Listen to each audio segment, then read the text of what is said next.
선생님, 예. 저희 오늘 예. 선생님은 겨누시고 저희가 직녀예요. 추석날이잖아요. 아, 그런가요? 내일이 7월 7일이에요. 오늘 29일, 오늘이 7월 7일이에요?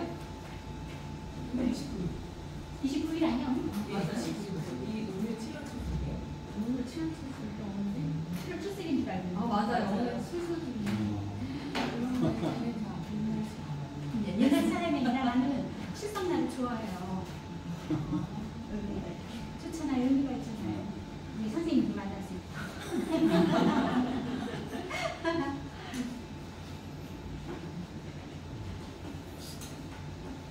그 견우 징계 얘기하니까 그 서정주 시인의 견우의 노래라는 시가 있어요. 네네. 그 시 굉장히 좋거든요. 그거 한번 불러보세요. 보셔도 좋을 것 같아요. 그 검색해보면 네. 아마 바로 나올 것 같은데. 서정주 견우의 노래.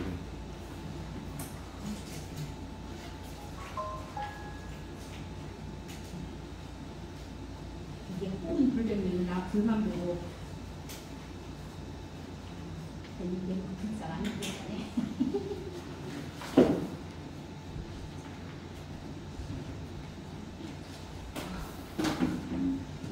선생님 프리프로 하나만 더 주세요. 네, 저쪽 뒤에 가죠.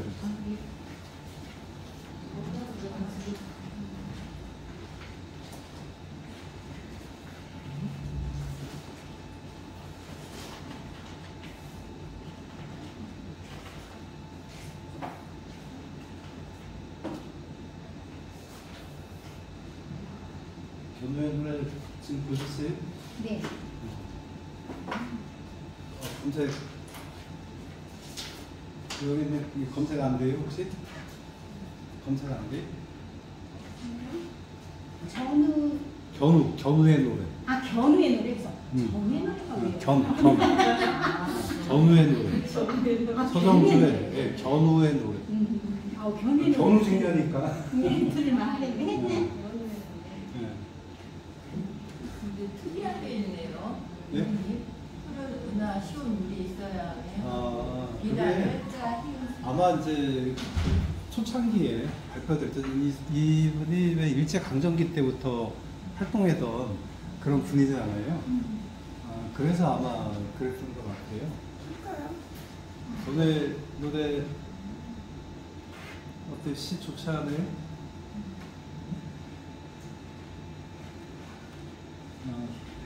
한번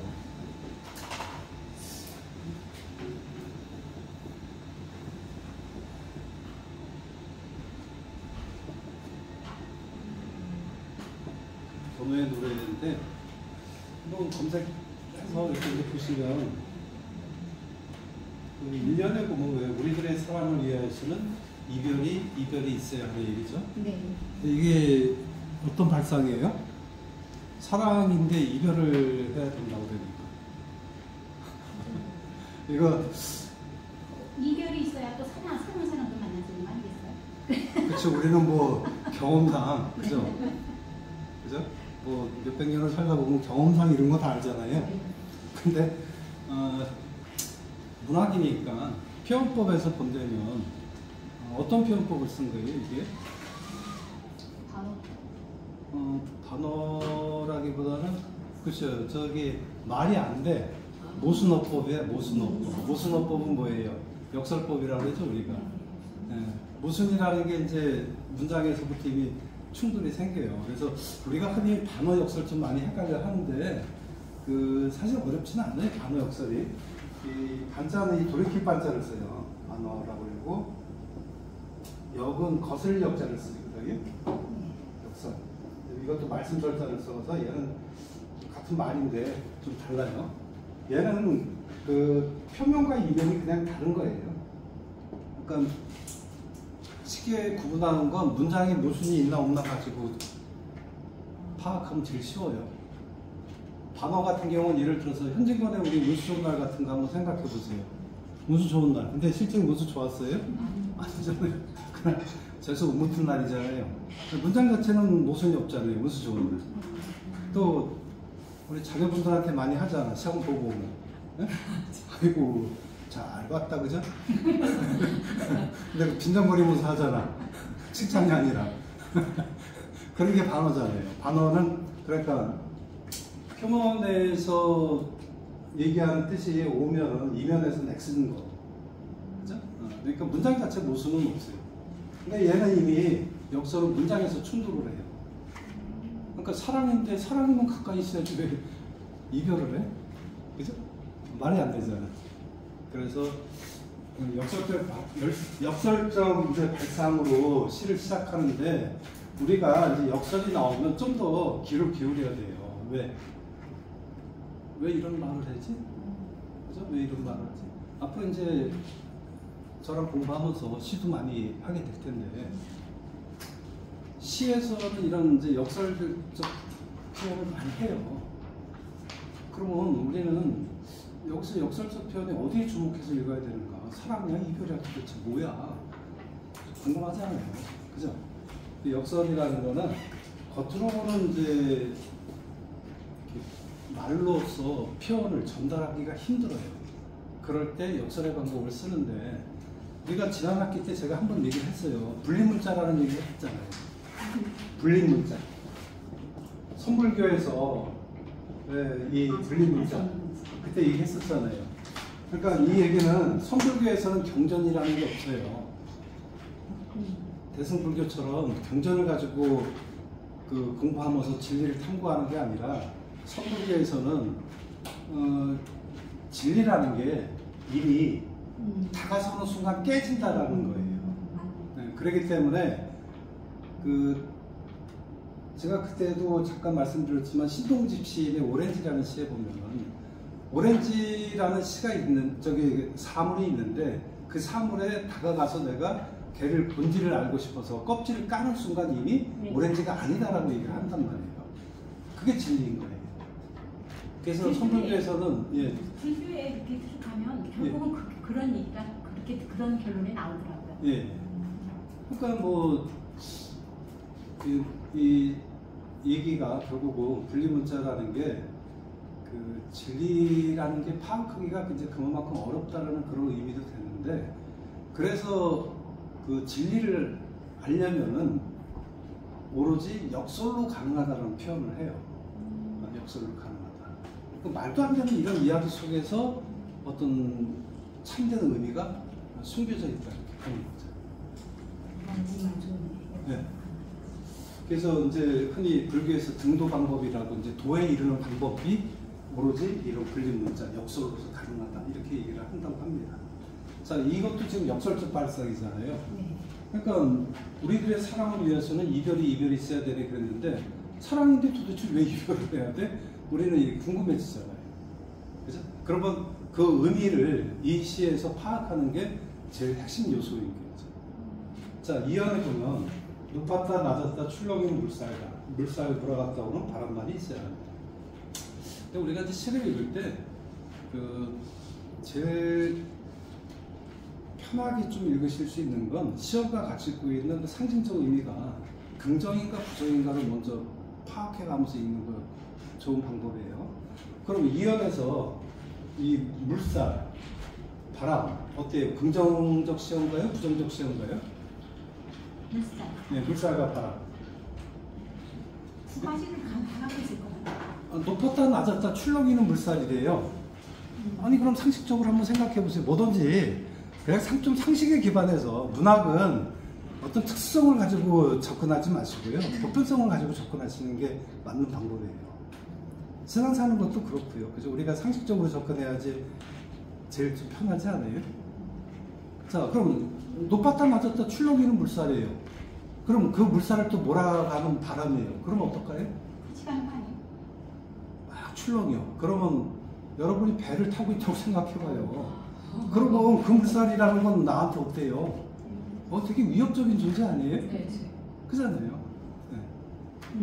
그러겠지 아마. 네. 그러니까 그런 물살을 만드는 바람 또한 어때요? 굉장히 거센 바람이겠죠. 네. 그럼 이제 이 제목이 견우의 노래니까 우리는 이 제목을 딱 보는 순간 뭐부터 머릿속에 딱 떠올라요? 그렇죠. 징여가 떠오르겠죠. 그러면 견우와 징여에 관한 이야기구나. 그죠? 그렇게 먼저 떠오를 거 아니에요. 네. 예. 그래서 그러면 견우직녀 설화에서 우리가 여러분들이 알고 있는 견우직녀 설화 속에서 지금 둘은 어떤 상황이에요? 떨어져 있잖아요. 근데 얘들 왜 떨어졌죠? 너무 읽은 지 오래돼서 그죠? 그냥 대충만 아는 것 같은데 사실은 모르겠어요. 정확히 들어가면. 뭐 동작을 한 이후로는 내가 결혼을 들어본 적이 없어가지고 견우직녀는 이제 항상 제가 이게 견우 뜻이 뭐고 직녀 뜻이 뭐예요? 견우. 네? 견우.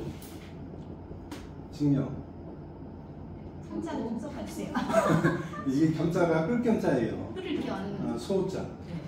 그러면 소를 끄는 목동이라는 얘기죠. 그래서 소치는 목동. 직녀. 배짜는 여자. 배짜는 여자. 자, 둘이 너무 사랑해가지고 결혼을 시켜줬잖아요, 권상제가. 그죠? 근데 얘들이 뭐예요? 사랑을. 맨날 사랑 노릇만 하고 일은 안 해. 그죠? 그래서 이런 걸 안 되겠다. 얘네 떨어져 있어라. 그래서 이제 은하수 건너로 지금 떨어져 있는 상황이잖아요. 그 상황을 머릿속에 넣고 이 시를 접근해야지 이해가 좀 빨라져요. 자, 그럼 물살 몰아갔다 오는 바람 부정이겠죠, 당연히. 그죠? 예. 또 그런 출렁이는 물살 역시 부정이겠죠. 그러면 이제 부정적 시열에는 거기서 좀 더 한번 밀고 가보는 거예요. 그 둘이 닥친 상황 속에서 이 사람들의 부정적 환경이라는 건 뭘까? 그럼 이들한테 닥친 만남을 하지 못하게 하는 시련과 고난 또는 역경 이런 걸 여기다 놓아주면 되겠구나. 이렇게 해석하면 되잖아요. 그죠? 그래서 지금 바람과 물살은 둘의 만남을 방해하는 시련과 역경, 고난 이런 쪽으로 접근해 주시면 되겠죠. 그죠? 그 다음 그 3년에 보면 우리들의 그리움을 위하여서는 푸른 은하물이 있어야 하는 뜻이죠. 자, 여기 푸른 은하물 긍정일까요? 부정일까요? 네? 푸른 은하물. 푸른 지금 은하물이잖아요. 그죠? 이 은하라는 게 지금 견우직녀가 떨어져 있는 이 사이에 여기 지금 있는 거잖아요.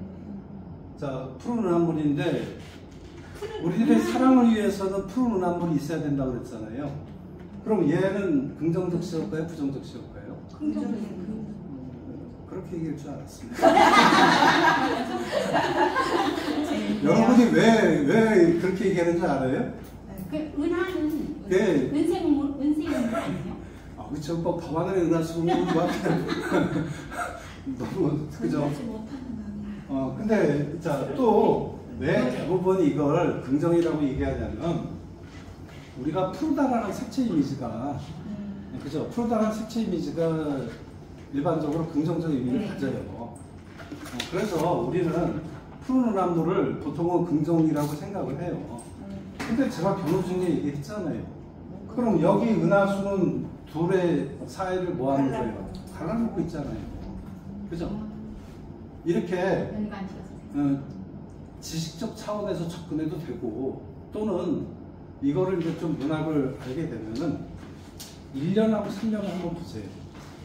1년에 보면 우리들의 사랑을 위하여서는 3년에서는 어떻게 바뀌었어요? 우리들의 그리움을 위하여서 뭐만 바뀌었어? 사랑과 그리움. 그죠? 시어 하나 바뀌었죠? 네. 그 다음에 1년에서 밑에 보면 이제 이별의 위치에 뭐가 와 있어요?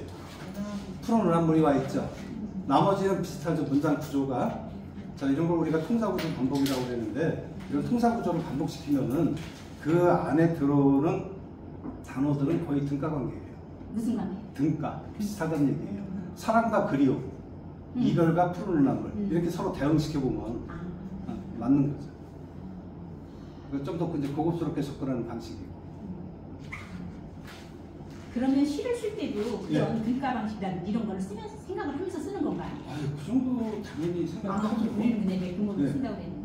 그 정도 생각도 안 하고 그냥 저절로 나왔다면 그 사람 천재인 거지. 그냥 저절로 자기도 모르게 막 나왔는데 그런 식으로 탁탁 맞아 떨어져. 그럼 그거 타고난 거죠, 그거. 타고난 건데, 영광이 어색해서. 예, 그 정도는 이제 작가라면 생각 그 정도는 하겠죠. 자, 그래서 그럼 1년과 3년은 통사구조 반복으로 같은 얘기를 사실은 하고 있어요. 뭐 그리움이나 사랑이나 뭐 달라요, 비슷하죠. 그래서 이별이나 푸른이라는 건 또 뭐가 달라요, 똑같죠. 자, 그리고 사연 보면 돌아서는 갈 수 없는 오롯한 이 자리에 불타는 홀몸만이 있어야 됩니다. 자, 돌아서 갈 수 없는 이 자리, 지금 이 헤어져 있는 이 공간, 거리 이런 게 아마 그런 걸 것 같고, 불타는 홀몸만, 그렇죠. 불타는 뭐가? 너를 향한 나의 사랑, 그죠?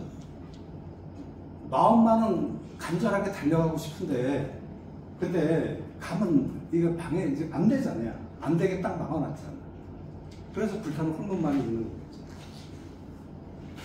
자, 그 다음 징여요. 여기 동쪽에는 모래밭에 돋아나는 풀싹을 나는 색이고. 자, 그럼 징여요하고 이제 아예 이제 말을 하죠. 여기 동쪽에는 모래밭에 돋아나는 풀싹을 나는 해인다고 했어요. 그럼 돋아나는 풀싹을 해이는 게 바로 뭐예요? 내 역할인 거잖아요. 내가 하는 역할이 뭐야? 견우잖아요. 속 끌고 가서 얘한테 풀매기는 그게 내 일인 거예요. 그러니까 나는 그 일을 하겠다는 얘기잖아요. 허이한 구름 속에서 그대는 배틀에 북을 울리고. 그러니까 나는 내 일을 하니까 너는 네 일 열심히 해라. 이 얘기잖아요. 그죠? 자, 눈썹 같은 반달이 중천에 걸리는 7월 7속이 돌아오기까지. 자, 이제 오늘 왔어요. 여러분도 오늘 저녁에 한번 보세요. 만날 거예요. 자, 그때까지 7월 7석까지 그날이 올 때까지는 검은 암소를 나는 먹이고 징여요. 그때는 기간을 짜세요. 자, 뭐 앞에서 했던 얘기를 다시 반복한 건데 결국은 어때요? 뭐 하자는 얘기예요? 서로 자기 일을 하면서 그러니까 왜 이별이 있어야 된다는지 의미인지 알겠어요? 만약에 서로 이렇게 헤어져 있는데도 불구하고 계속 그리워하면서 질질 짜증나고 일도 안 하고 그러고 있으면 어때요? 그럼 결혼식녀 얘기가 탄생이 안 했겠죠? 그런다면은 옥황상제가 아마 어때요? 이놈들 봐라, 안 되겠네? 너네 앞으로 10년에 한 번씩 만나, 아니면 100년에 한 번 만나, 그잖아요. 그러니까 우리 열심히 할 일 하자. 그러면 옥황상제도 우리를 용서해주지 않겠느냐? 그래야지 우리의 사랑이 완성되지 않겠느냐? 이런 내용을 담으시죠. 그죠? 어떤 면에서는 네. 그냥 그래 우리 운명에 순응하자. 그러면 문제는 때려오지 않겠냐? 그래요.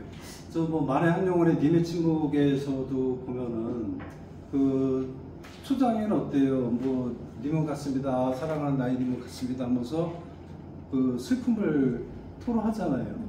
그러다가 그러나 이후 시랑이 조난이 이제 이루어지면서 그 눈물은 사랑의 원천을 깨트린다라는 표현을 써요. 그래서 내가 희망의 정수박이에다가 그 슬픔의 그 힘을 옮겨서 희망의 정수박이에 들이붓는다라는 표현이 나와요.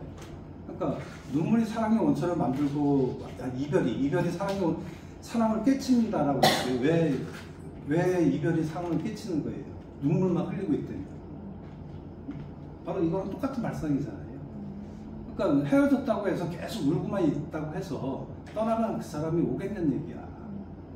그럼 사랑을 다시 이루기 위한 뭔가 노력이 있어야지 그 사랑이 다시 오지 않겠느냐, 그런 발상일 거 아니에요. 그렇죠? 우리 실속에 보면 이런 발상들은 자주 나와요. 자, 오늘 첫 시간인데 뭐 박지원이랑은 전혀 관계없는 이야기를 했네요. 제가 출연을 너무 얘기하는 바람에. 네. 그래도 저희 결혼에 누가 있는지도 몰랐어요, 사실. 몰라보세요. 예전에 학교 다닐 때는 견우의 노래보다는 국화협회서를 배웠을 거예요. 그래, 맞아요. 서정정 국화협회서 했잖아요. 오늘 국화협회서도 뭐 하다 보면 잠깐 연계해서 얘기가 될 수 있습니다. 자, 그 다음에 지난번에 그 시 보내드렸던 거 다 읽으셨어요? 네? 제가 시 안 읽으신 분들이 있나 보다. 아예 카톡을 안 보시는구나.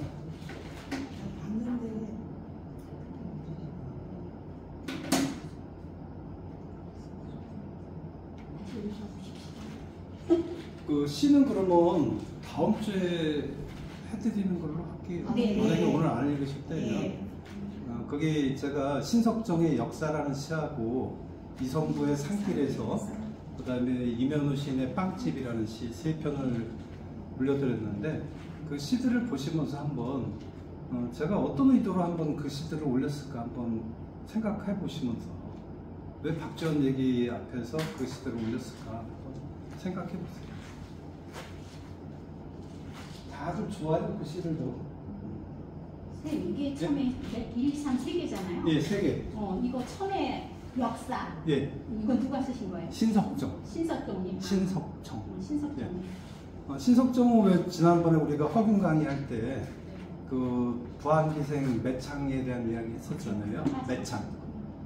매창. 그 매창을 또 발굴한 분이라고도 할 수 있어요. 그러니까 그분은 어떻게 보면 이제 매창은 기생이었고 천민이었기 때문에 그 시대에는 널리 알려졌었겠지만 시간이 흐르면서 조금 이제 묻혀졌던 그런 기생이었었는데 신석정 이분이 같은 동양이에요.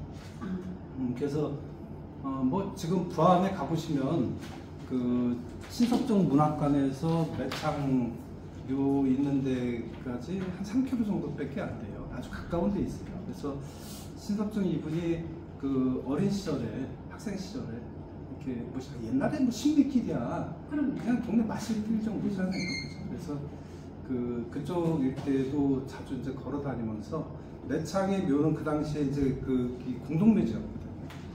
그래서 아마 그쪽에 좀 다녔던 것 같아요. 그러면서 매창이라는 기생 시인이 있었다는 걸 알았고 그 분이 쓴 시들이 굉장히 좋다는 걸 알았고 그래서 매창을 매창에 관한 책을 그분이 써가지고 발표를 해요. 그래서 이제 매창이 좀 더 이렇게 많이 알려지게 되는 그런 계기가 됐어요. 그래서 신석정 시인은 어쨌든 그분도 일제강점기 때부터 이제 해방 이후까지 서정주 시인이랑 비슷한 연배에 서정주 시인보다 좀 더 선배죠. 한 7, 8살 정도 아마 선배일 거예요. 근데 이분이 이제 좀 훌륭했던 점 중에 하나는 그 일제 말까지 전혀 굴복을 안 해요. 일제한테 저항. 예.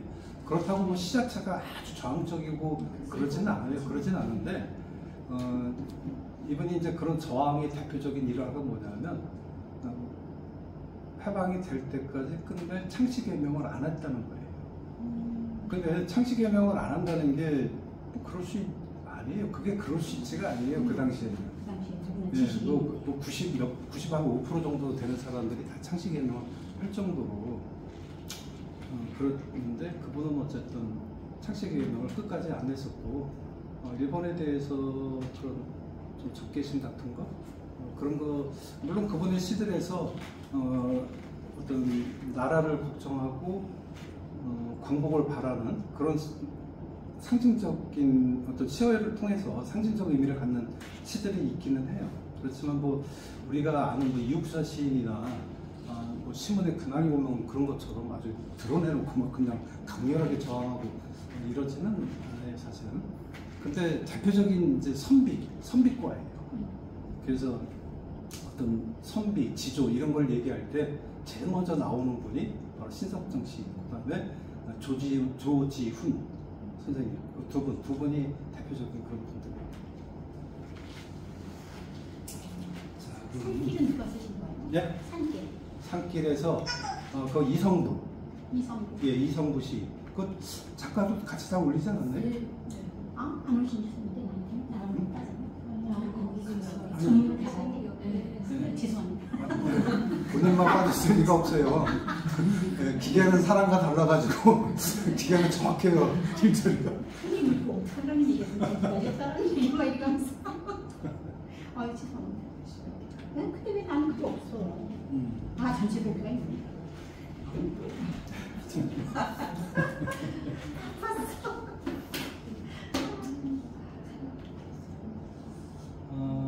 오늘 이제 박지원 얘기 이제 본격적으로 해야 되는데 대략 이렇게 그럼 여기 뭐 중국이 있고 우리나라가 있다면은 그 제일 먼저 제가 지도를 하나 올려놨고요. 네. 그 지도가 이제 열하열기 그 여정에 관한 거예요. 이거 어딨나? 괜찮네. 아니야, 괜찮은 게 아니라 있어요 지금. 아 선생님. 아니 여기 있어요. 그 빨간 걸로 그 경로 표시가 쭉 돼 있는데, 근데 보면은 뭐가 빠졌냐면은 한양서부터 의주까지의 경로는 없어요. 그죠? 그래서 열알기는 아무거나 건너면 의주에서부터 시작을 해요. 의주에서. 의주에서부터.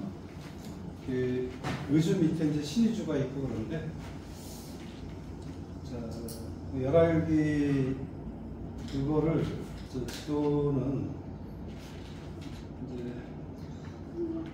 그 밑에 이제 제가 호운불백년이라는 그 글을 써놨죠. 네. 그거부터 한번 잠깐 보세요. 자, 한자 그대로 하면 호자가 이제 이 오랑캐 호자예요.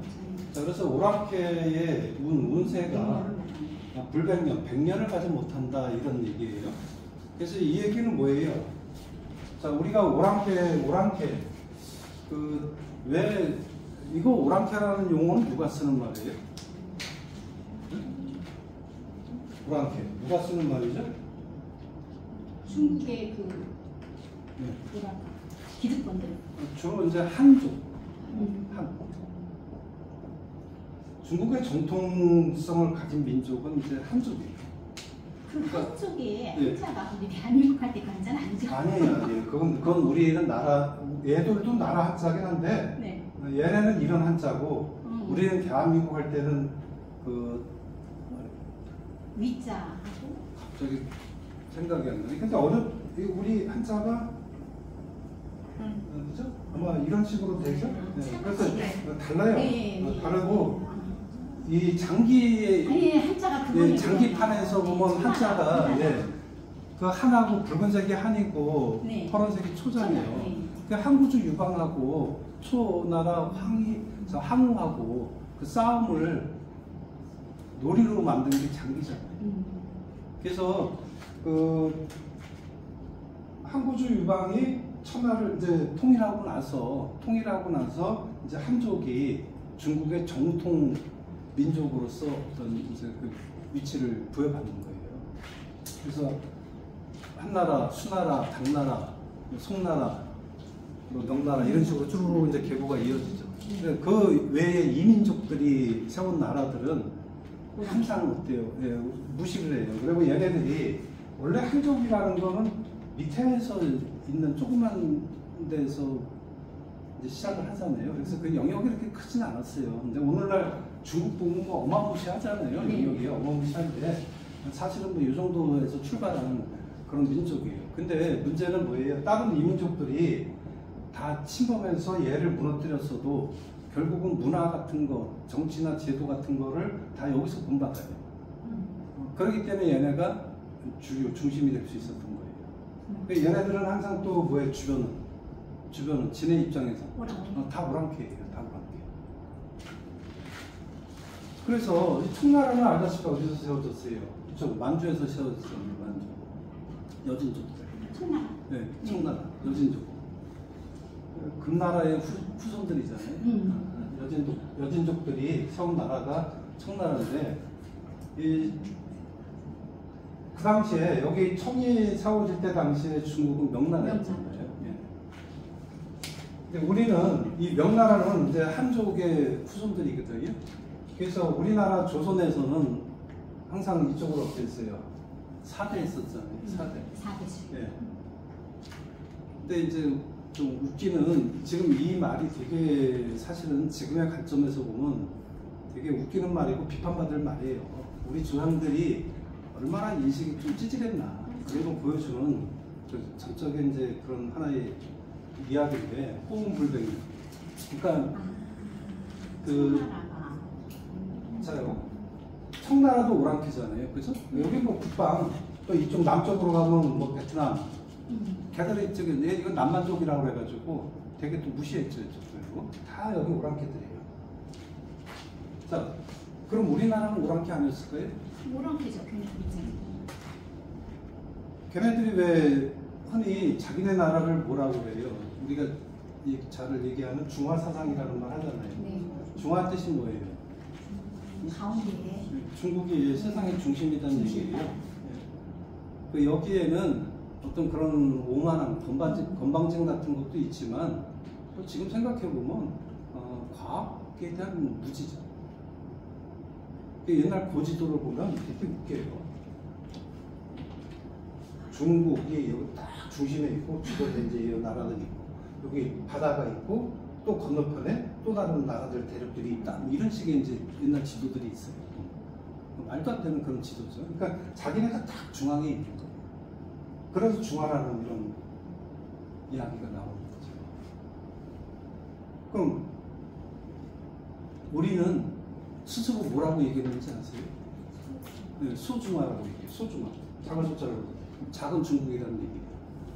근데 중국은 우리를 뭐라고 불렀어요? 오랑캐. 동이족. 동이족. 공자의 이야기 속에서부터 네. 이미 동이족이라는 얘기가 나와요. 동쪽 오랑캐라는 뜻이에요. 이자가 이게 오랑캐예요. 네, 바다건도 동쪽에 오랑캐 민족이 있다. 이런 뜻이에요.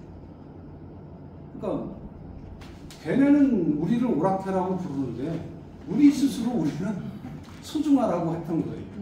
이거 얼마나 참 빙신 같은 얘기잖아요. 이게 전혀 주체성이 없잖아요. 어? 그러니까 그래 너 1등 먹어. 나는 그냥 2등만 할게 2등.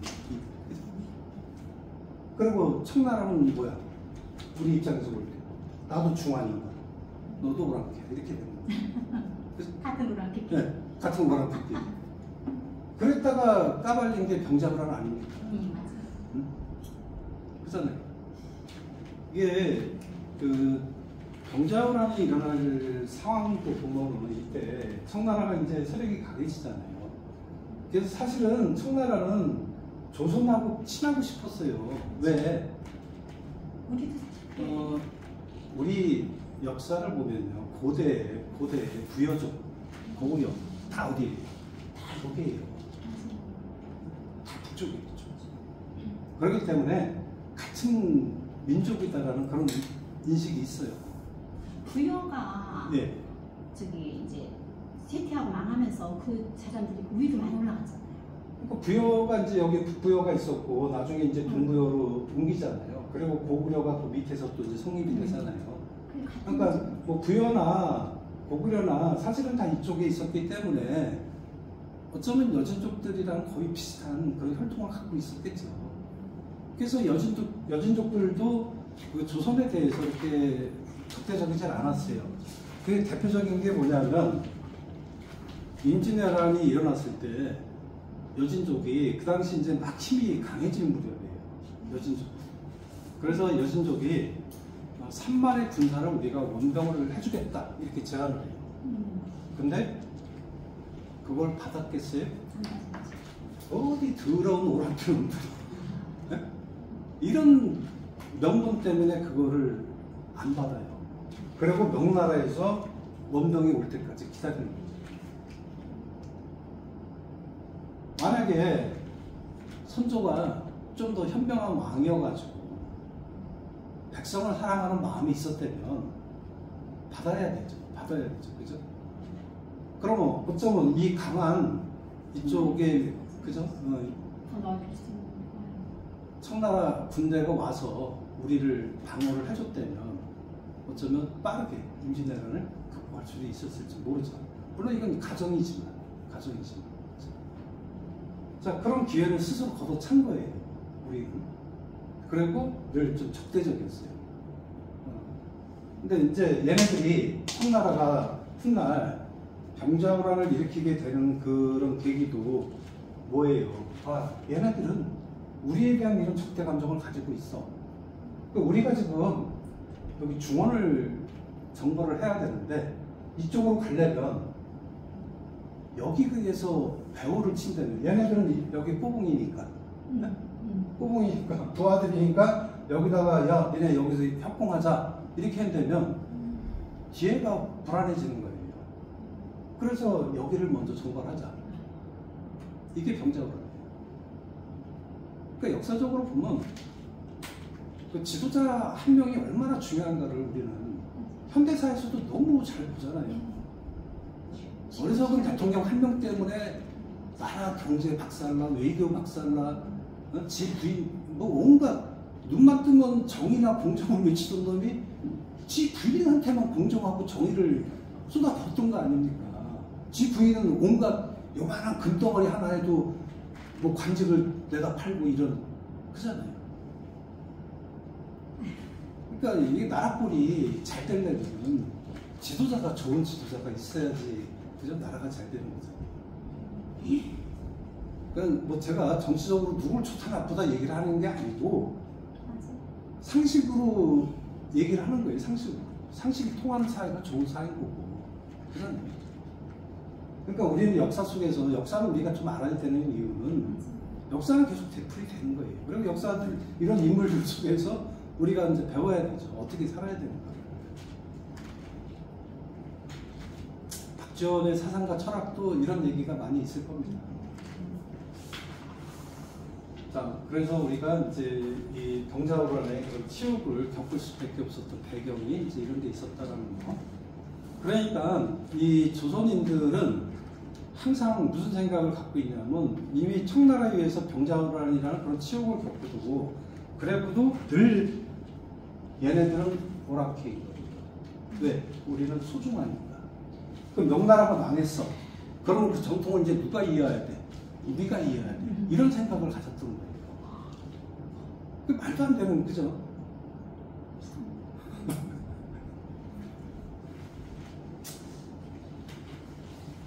자, 이제 그게 1630년대 이야기고요. 그래서 1630년대에 예? 불과 100년 전이라. 1630년대. 1630년대. 이때 이제 병자호란 이야기가 36년에 일어났으니까. 그러면 박지원이 태어난 시기가 거기 나오지만 1737년이에요. 그럼 병자호란이 끝나고 100년 정도 지나서 이제 태어난 거거든요. 그리고 이분이 열화를 간 때가 1780년. 그러니까 정조 82년인가 80년인가 82년이지. 병자 처음에 간 때가 몇 년으로 돼 있죠? 80년으로 돼 있나요? 제가 써놓지 않았나요? 여기 다 써놨나요? 80년, 네, 80년 5월에 간 거로 돼 있죠? 그리고 10월에 돌아온 거로 돼 있고, 그러니까 정장 이제 5개월 동안에 중국 여행 이야기가 이제 열하일기 이야기인데, 그러면 이제 그 청나라가 그 밑에 나오지만 최전성기가 이제 보면 강희제, 그죠? 네. 강희제 4대 황제 때부터 그 아들 웅정제, 또 손자 권룡제, 여기까지 6대 4대부터 6대까지 130년. 되게 제위 기간들이 길어요. 세 사람이. 그래서 그 130년이 청나라가 가장 이제 왕성했던 전성기라고 해요. 권룡제 때 그러면. 예, 그렇죠. 권룡제 때 간 거죠. 권룡제 70세 생일. 70세 생일에 칠순잔치. 그러니까 요즘은 뭐 칠순잔치 같은 거 잘 안 하죠? 안 하죠. 네, 그 옛날에야 환갑잔치 때. 그죠, 환갑잔치를 하고 그죠?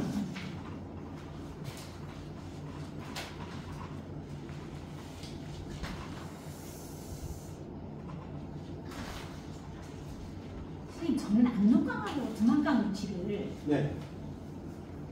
저는 열아일기 이전까지 그 압록강이 가장 두만강이 아닌가 이런 생각했어요. 압록 여기 두만 이렇게 돼. 두만가 머리 두자죠, 두자가. 네. 아, 두만강은 그럼 이쪽 동해로 흐르고. 네. 압록강 서해도. 서해로. 네. 그 우리 위안도 해보낸 데가 바로 요 지점에 있어요. 거기 신의주, 의주 그 사이에 서울의 그 한강 밑에 흘러다가 보면 여의도라는 큰 섬이 네네. 있는 것처럼 이쪽도 간 하구잖아요. 하구 쪽에는 모래톱이 만들어지잖아. 저 부산에도 가면 왜 명지라는 데가 있죠. 네, 그쪽도 김해랑 부산하고 사이에 모래톱, 거기가 이제 명지라는 데가 있어요. 항상 강 하구에는 그런 큰 모래톱들이 생기는데 그게 이제 섬으로 만들어졌어요.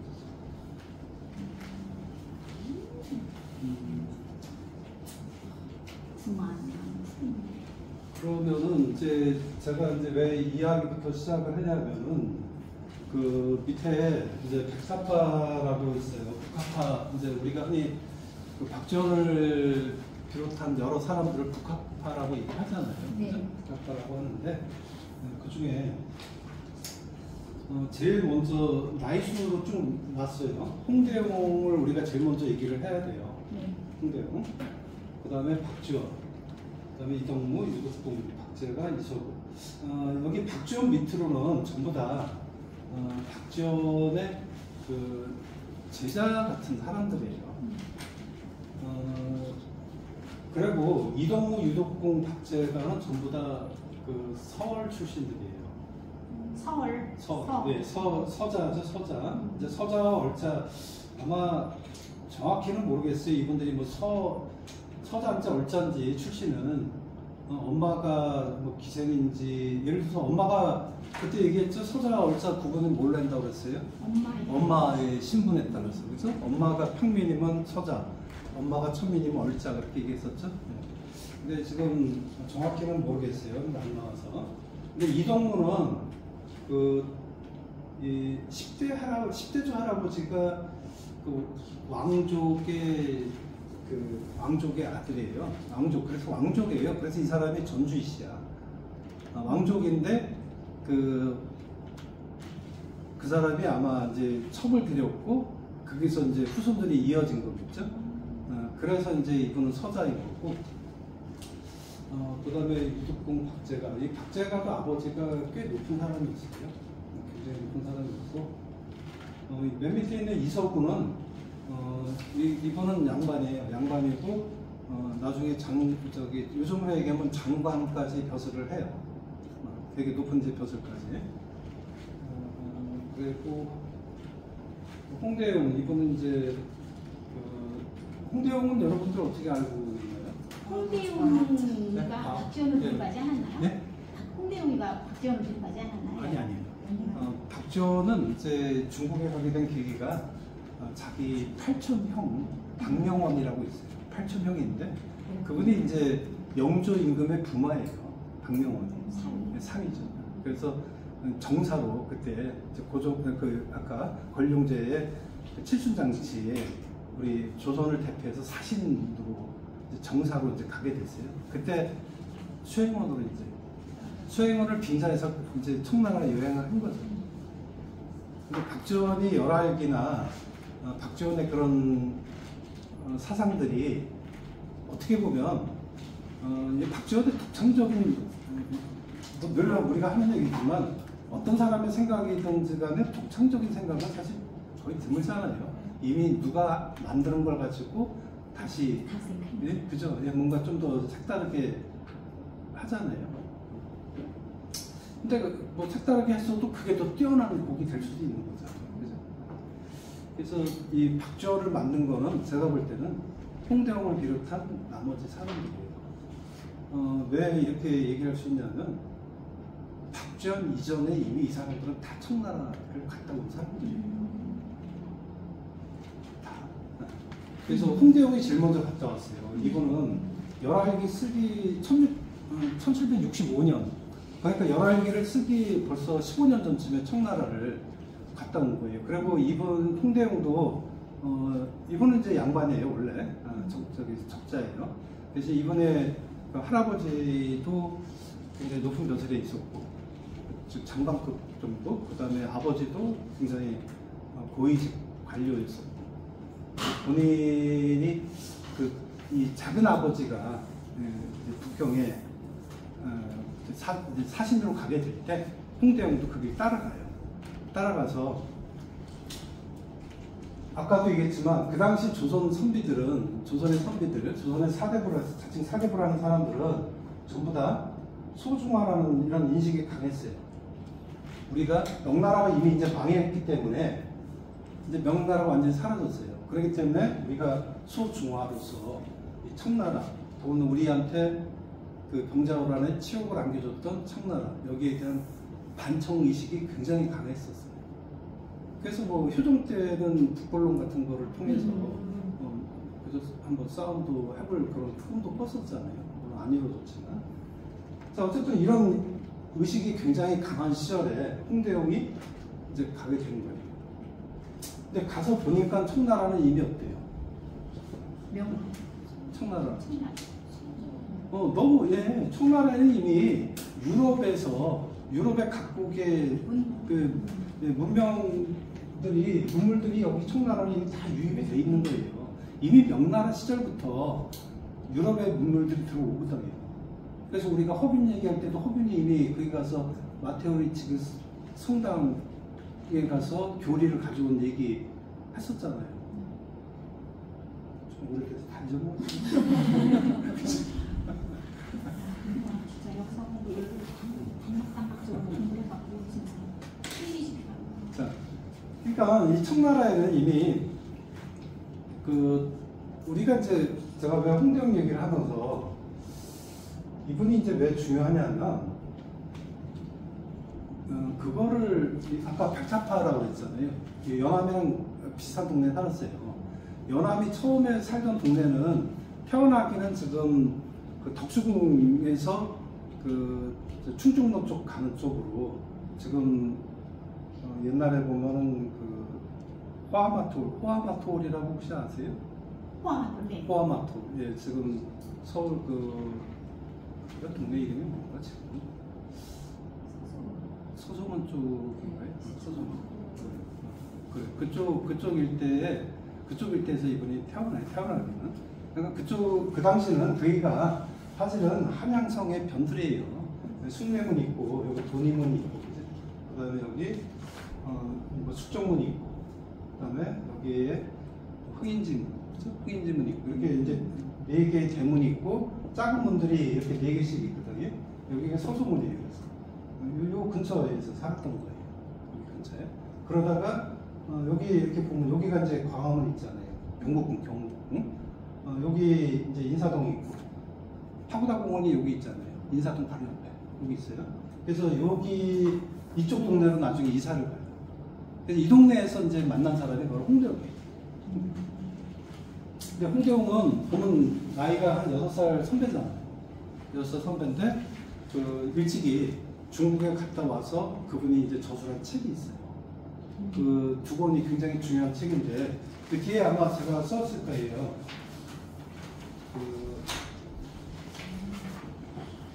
두 개 있죠? 을병연행록이랑 의산문답, 그죠? 네. 그 을병연행록이 열하일기의 어떤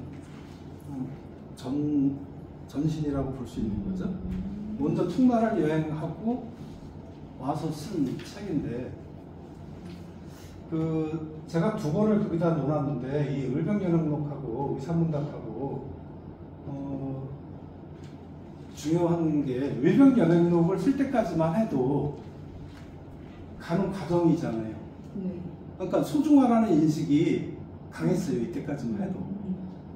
근데 가서 청나라 사람들을 만나고 청나라 학자들과 교우하면서 얘기를 해보니 나는 우물한 개구리였구나 라는 걸 깨닫게 돼요. 왜? 청나라는 이미 수많은 과학에 대한 이야기들, 또 여기는 과학뿐만 아니라 수학, 홍대용이 또 이 당시에 수학을 또 체계적으로 정리해서 그동안의 잘못된 수학을 바로잡은 집대성한 그런 인물이라고 해요. 나중에 돌아와서 그런 영향들이 사실은 다 뭐예요? 이미 청나라에서 발달된 과학과 수학 같은 걸 접한 거죠. 기하학 같은 거죠. 그래서 이 을병연행록 때만 해도 소중하라는 인식이 강했던 홍대용이었는데, 이제 의산문답에 와 보면은 여기서는 이제 완전히 바뀌어요. 의산문답은 그 허자와 실용이라는, 이 허자는 이제 비허자를 쓰거든요.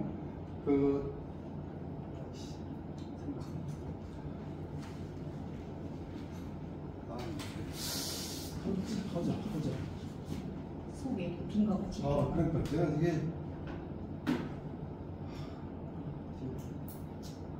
오래 살기 이상 살면 안 돼요. 자꾸 잊어먹어.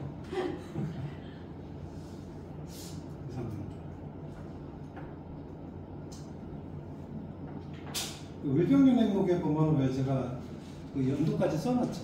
네. 그 을병이 뭐냐면 이제 거기 보면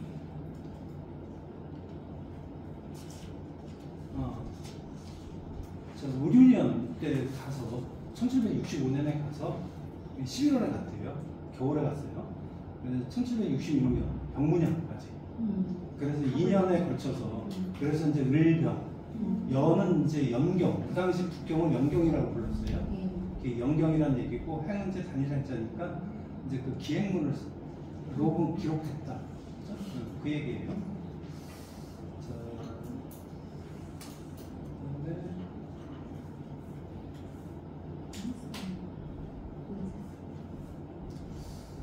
이분은 이제 그 기행을 통해서 그 나라의 여러 가지들을 이제 살피게 돼요. 과학, 수학, 또 도시나 상업의 발달 같은 거, 또 제도나 이제 군사 같은 거, 모든 면에서 이걸 다 살펴보면서 그분이 이제 깨달은 거예요. 그동안 우리가 청나라를 오랑캐의 나라로 여기면서 무시했었는데 보니 이게 아니구나. 그래서 앞으로는 현장을 직접 보고 또 수치를 확인하고 정확하게 수치를 확인하고 그리고 비교하면서 배우자. 이런 이제 생각을 가졌더라고요. 그러니까 이런 게 바로 이제 실학인 거죠. 실학 정치. 그러니까 우리가 실학을 얘기할 때 보통 중상주의 실학자일 때 흔히 이제 박지원을 필두로 해서 이렇게 얘기를 하는데 제가 볼 때는 박지원보다 더 앞서서 그런 걸 주장했던 분이 홍대영이라는 인물이죠.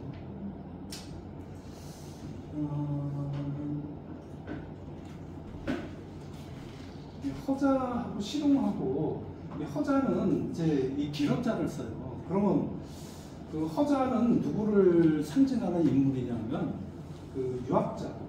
그러니까 주작이나 성략을 대표하는 그 유학자로서의 어떤 지식인을 대표해요. 이름이 재밌어요. 허자. 근데 왜 허자라는 이름을 썼을까? 근데 실속이 없다는 얘기야. 그러니까 이 허자가 이제 실속이 없다는 얘기인 거죠. 그렇죠? 실용은 이제 열매실자를 쓰잖아요. 네. 열매실자를 쓰고 옹은 늙은이 옹자예요. 그러니까 이제 실질적인 뭔가 꽉 차 있는 그런 늙은이다 이런 뜻인 거죠. 그래서 여기는 이제 이런 실학자를 의미하는 거예요. 실학자. 그래서 둘이 대화의 형식을 가지고 이야기를 풀어가요. 의사문답에서. 근데 의사문답에서 왠지 중요한 얘기들이 많이 나와요. 근데 저는 또 그런 생각도 들더라고요. 허자와 실용이라는 의미가 이 자는 우리가 이제 흔히 공자, 맹자 뭐 이렇게 얘기할 때 순자님 뭐 이런 얘기를 할 때는 높임의 의미예요. 네. 높임의 의미인데 문자자. 여기서 이렇게 저는 이 대비를 왜 했을까라는 생각이 들더라고요. 여기는 자는 아들 자자도 돼요. 그죠? 여기는 늙은이. 그러니까 여기는 아직 어리네. 여기는 지혜를 터득한 노인. 이런 의미로도 일부러 이렇게 이름을 짓지 않았을까 그런 생각이 들더라고요. 자, 근데 이 대화가 재밌어요. 그 대화 중에 뭐 여러 가지가 나오는데 우리가 이제 그 가장 중요한 게 보면 인물균이라는 여기 인물균 사상이 들어오는데 인물균이라는 건 세상 그 전까지만 해도 어때요? 그 우주 만물의 중심은 서양도 마찬가지고 다 인간이 중심이다라는 생각을 갖고 있잖아요. 그렇죠? 근데 홍대웅은 아니다. 다 세상의 만물과 인간은 다 동일하다는 그 관점입니다. 그러니까 누가 우월한 존재고 누가 열등한 존재가 아니다라는 거예요. 이거 되게 중요한 사상이거든요. 그래서 홍대웅은 이걸 바탕으로 뭐까지 밀고 나가냐면 조선은 당시 어때요? 신분제도가 크게 나누면 양천제고 우리가 흔히 얘기하는 산업공상이 그죠? 네, 사람공상. 여기 있고 물론 여기 밑에 또 천민이 있잖아요. 그러면 신분의 구분이 있는 거잖아요. 네. 그럼 이 얘기는 뭐예요? 아는 거죠. 신분의 구분을 두지 말자는 얘기예요. 그래서 비록 평민이나 천민 중에서도 능력이 있으면 그 사람을 등용해야 된다는 그런 데까지 다. 되게 선구자적인 그죠? 그런 주장을 했던 사람이죠. 박지원이나 그 아랫 사람들은 여기까지는 못하고 홍대웅은 어떻게 보면 더 좀 앞섰던 거죠. 이미 우리는 예, 허균에서 이미 봤어요. 거기는 허균은 이미 이 사람들보다 150년, 170년 정도 앞선 사람이에요. 그러니까 사실은 허균이 더 뛰어난 선각자였지만 허균은 이제 반역자로 그동안 역사에서 지워진 인물이었기 때문에 이 당시 사람들한테 허균이라는 존재들은 잘 몰랐을 거예요 아마. 자, 그렇지만 어쨌든 홍대웅은 자기 스스로 청나라 여행을 통해서 깨달은 거예요. 이거 인물 교차점을. 그 다음에 이제 두 번째 중요한 게 그 이제 우주 무한설이라는 게 있어요. 우주 무한설. 자, 우주는 무한하다. 그 다음에 여기서 얘기한 게 또 지구 자전설을 얘기를 해요. 오늘날 우리한테 자전설이라는 건 너무 이제 당연한 얘기고, 그죠? 지동설이라는 게 너무 당연한 거지만, 당시 우리나라 사람들, 조선의 사람들은 이런 지구 자전설 같은 거를 뭐 전혀 믿지 못했겠죠. 왜? 여러분들도 뭐 지동설 학교에서 그냥 지동설이야 지구가 둥글어 이런 거 다 배워서 우리는 그냥 외워서 알고 있잖아요. 네. 여러분이 뭐 우주선 타고 가서 이렇게 지구 움직이는 거 본 적은 없잖아요. 그죠? 우리는 과학적 지식으로 아는 거잖아요. 그러니까 아마 그전 사람들은 어때요? 내가 땅에 붙박이잖아요. 땅은 흔들리지가 않잖아요. 그러니까 땅은 고정돼 있었다고 믿었겠죠. 그죠? 그래서 지동설이 이미 근데 서양에서는 어때요? 지동설이 언제 나와요? 문제 나왔지. 이거 또 집에 가서 자녀들한테 물어봐야잖아요. 그 누구야 그 지동설 했다가 저기 누구야? 갈릴레이. 그쵸. 갈릴레이. 다 죽긴 하죠. 갈릴레이. 이 사람도 워낙 그죠? 오래된 친구라. 경장을. 여기는 1600년대 초에. 근데 이 이전에 1610년인가 이 사람이 이제 그 책을 저술을 하는데 그 책 속에서 이제 그 증명을 해요. 근데 이 이전에 이미 있었어요. 누가? 코페르니쿠스. 코페르니쿠스가 여기는 1940년대, 45년 정도? 이때 이미 책 속에서 주장을 해요. 근데 이 사람은 왜 그걸 대놓고 주장을 못했냐면 이 사람은 신부였어요. 신부. 근데 이 중세시대에 유럽은 어땠어요? 친구들이 신이 중심이 되는 네. 사회잖아요. 그렇기 때문에 그 신을 위배하는 어떤 이야기들은 용납이 안 되는 그런 시대였어요. 더군다나 자기가 신부인데 그런 주장을 할 수가 없었던 거예요. 그래서 죽을 때까지 발표를 못해요. 있더라고요. 그래서 사후에 아마 이제 이거 밝혀진 것 같아요. 죽기 무렵적인데 우리가 왜 다윈의 진화론도 마찬가지잖아요. 다윈 그건 뭐 훨씬 더 뒤에 1800년대 얘기지만 그때도 다윈이 발표를 함부로 못 하잖아요. 종교 때문에. 그만큼 뭐 유럽 사회에서 종교라는 건 절대적인 그런 위치를 갖고 있습니다. 근데 유럽 사회는 어떻게 보면 그럴 수밖에 없는 게 유럽 여행들 가보면 그 성당들 한번 보세요. 규모나 뭐 그런 진짜 뭐 압도당하잖아요. 가보면 걔네들 건축물 같은 거 이렇게 보면 그 안에 내부 장식 같은 거나 뭐 외관이나 뭐 말할 것도 정말 얘네들이 그 신이라는 위치가 어느 정도 절대적이었나. 그 성당만 봐도 다 보이는 거. 자, 어쨌든 이런 이제 지동설 얘기는 여기. 근데 사실 뭐 그런 건 코페르니쿠스가 처음이었을까요? 아니요. 근원을 따지고 보면 그리스 시대에도 이미 뭐 아리스토텔레스인가 뭐 이런 사람이 있어요. 그 사람이 이미 지동설 얘기를 해요. 그래서 그 사람이 얘기한 거는 그 당시에 뭐 이제 나름대로 자기가 관측을 해가지고 태양이 지구의 6배 크기다. 나름대로 자기 계산을 해가지고. 근데 그 당시만 해도 어때요? 그리스 시대에는 미친 소리였죠. 그 당시 사람들은 다 땅이 평평하다고 믿었던 시대니까, 그죠? 이때 뭐 우리가 좀 논의를 하고 이제 이때부터 시작한다고 봐요, 저 지도들이.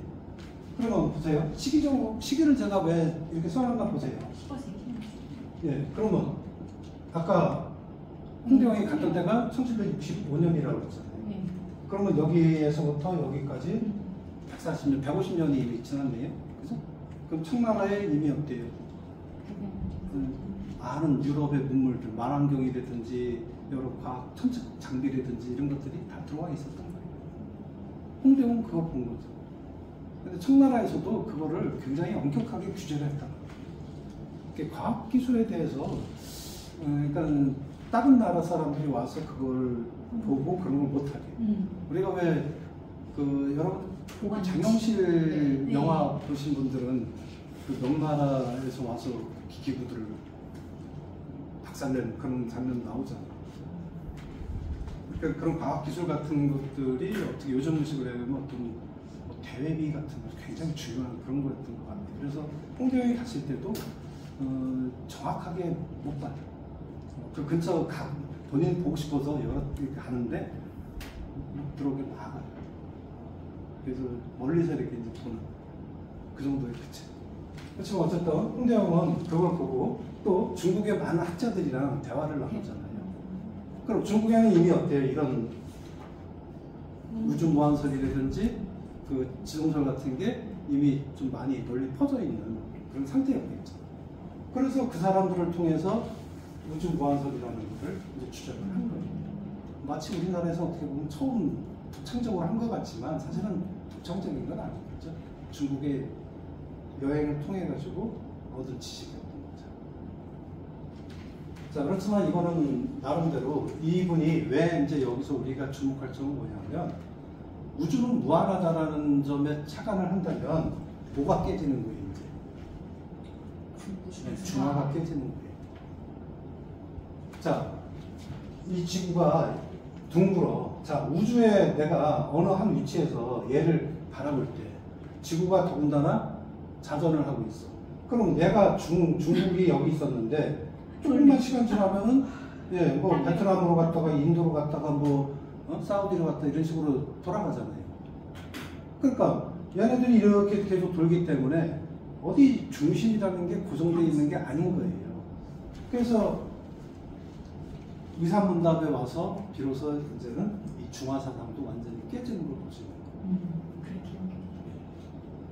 그러니까 을평전행록 처음에 갈 때 당시만 해도 역시 소중하라는 그런 인식을 가지고 출발을 했겠지만 그에 가서 직접 보고 겪으면서 또 중국에 와 있는 여러 사람들 그런 학자들 만나면서 자기가 가지고 있던 그런 생각들이 정말 우물한 개구리였구나.